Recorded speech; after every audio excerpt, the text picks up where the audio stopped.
Je pense qu'il y a des clients dans le vide, hein. Donc c'est là.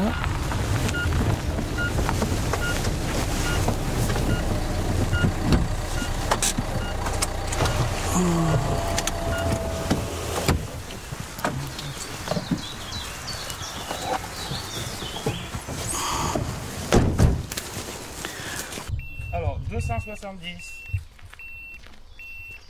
300,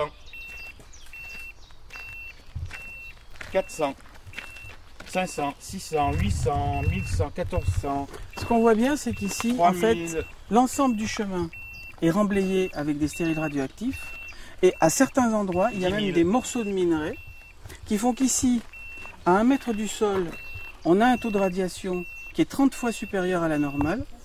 Au contact du sol, on a un taux de radiation qui est 1000 à 3000 fois supérieur à la normale.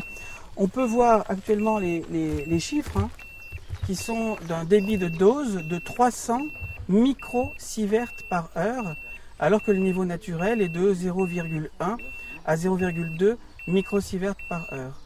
Ce lieu est connu comme étant radioactif par AREVA, par les services de l'État, puisqu'il a été détecté suite à une cartographie par hélicoptère.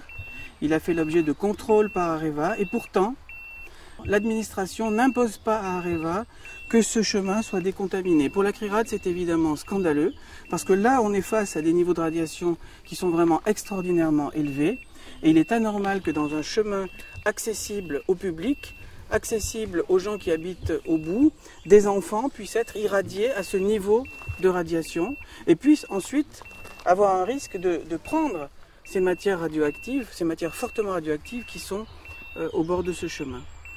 Donc il est important que la méthodologie d'inventaire de tous ces lieux qui présentent des stériles radioactifs soit revue.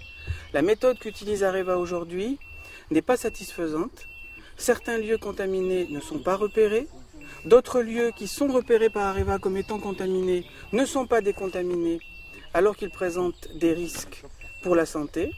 Et il faut penser aussi au fait que cette radioactivité vient de l'uranium, qui a une période de 4,5 milliards d'années. Ça veut dire que si on n'enlève pas ces déchets aujourd'hui, ils seront là pendant des milliards d'années. Ça veut dire par exemple que la commune qui possède ce chemin devra payer si un jour elle souhaite faire des travaux, implanter un pylône, faire des travaux de voirie. Il faudra qu'elle paye une société spécialisée, compétente en radioprotection, pour évacuer ces matériaux radioactifs. Ça pour nous ce n'est pas normal. Il appartient aujourd'hui aux communes, aux citoyens de ces régions impactées, de faire pression sur AREVA, sur l'administration, sur l'État, pour que ces lieux soient décontaminés une bonne fois pour toutes.